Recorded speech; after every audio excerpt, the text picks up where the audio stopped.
This week in electric car, it's the MG4.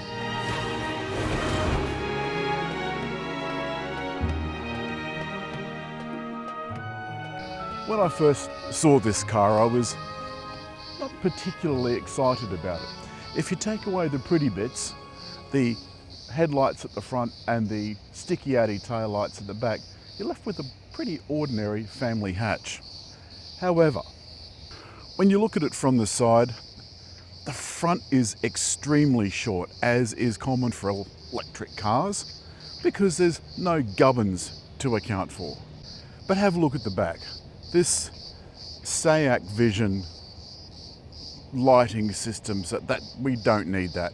This has got a tow bar, can you believe it? But if you took away that whole lighting assembly, this would be pretty plain at the back. Although I do kind of like the fancy, whatever they are, spoilers at the top. Then there's another thing I don't like. You may not be able to see it in the film, but there are these lights that come up in these bizarre patterns all over the back of the car. It's kind of unnecessary and it looks a bit twee. They're very, very red at night. The boot is a manual affair, and we've got the filming bag in there, plus a whole bunch of charging cable and accessories bags. That takes up the entire floor of the boot. And you can see the back seats are down, which leaves a little lip, and none of these go above that lip. I guess that's okay, isn't it? If you're wondering why we haven't done more outside, it's because we can talk about it all from in here. Outside it is 38 degrees and it is bloody hot. Inside they've given us a fairly Spartan cabin. I mean, if I'm being honest, it's got everything in it that you possibly need. There's not a lot in the way of buttons. That's gone the way of many new cars. Most of it is in the screen. There's a couple of buttons here on the steering wheel. The main buttons, the toggles, are not well defined. They're not listed, they're not labeled. They've just got arrows. The only one I recognize is the speech button, which works quite well. I want to talk a little about the instrument cluster, that small, sort of motorcycle sized, a little bit like a Polestar, actually works very well. There's all the information on there I could possibly need.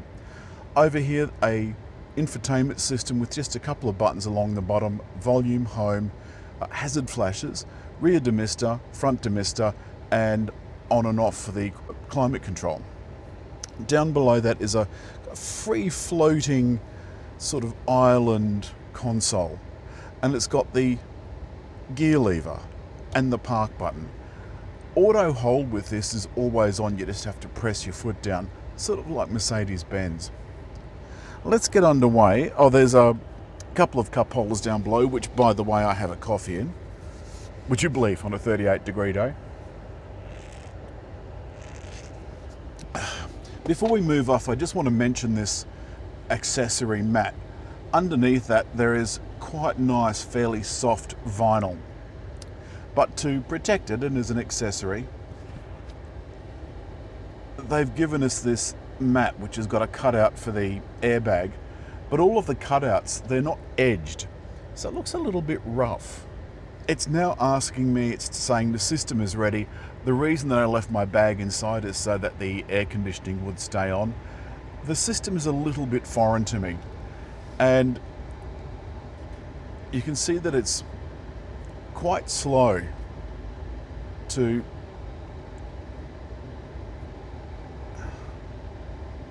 no, it's not gonna, yes, it's quite slow to respond. The other thing is that I do have CarPlay, but I got a new phone on the weekend, so the connection that I did have with this last week went away, so I've had to reconnect that to Bluetooth. But even when I connect this, there's no CarPlay. It says to connect. If I go to CarPlay, it says connect mobile phone to USB. What's it say? Check mobile phone setting. I've done all that, and there's two USBs down here under this floating bit. I've tried them both and neither work, so clearly I'm doing something wrong. Never mind. I've got 74% of battery left with 309 kilometers. I think that's pretty good going. MG has gone the way of brands like Tesla and others that don't have a key as such. And when you go to start it, you just put your bum on the seat and it brings the system to life. Now, this is in normal mode. That's a fairly relaxed takeoff. The system also has all of the ADAS features that are now required. Coming up to a tight corner. The handling it's more than adequate. Because when I tell you the price, you'll be really surprised. MG has been positioning itself in the market. It's just decided that the prices are going to be whatever the prices are going to be. Profitability for the time being doesn't seem to make much of a never mind. We had the Nissan Leaf for a long time. It was pretty much the only electric car on the market, and it was starting in around 50,000, if not a little bit more. This was starting under $50,000. In fact, it was starting under $40,000. And for last month, the base model was $30,000 drive away. They can't have been making any profit on that, surely. You can see we're going around that corner quite well. I want to show you something else as well. Let me just go into, I think it was navigation.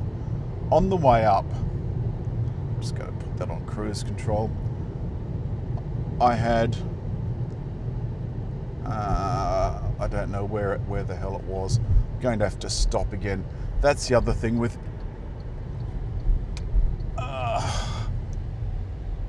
screen-based infotainment systems. They're really hard to use on the go. Okay, more settings, map preferences, alert preferences. Alrighty, so I had road safety alerts and traffic cameras on. What I discovered was, and it was purely by experimentation because it isn't anywhere that I could find, what it was doing was bonging every time I changed suburb. So it was giving me warnings about other things as well. Well, why on earth would I want to know when I change a suburb? On the highway it was annoying, and the chime drove me absolutely potty, so I turned all the volumes down and the chimes down.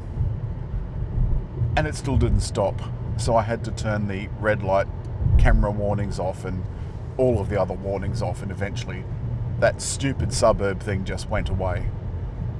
Why? And why not just have a silence button on the navigation that when you press that, it silences the navigation, and you can have another button that says silence alerts. Okay, now I'm up to 110. Press the button.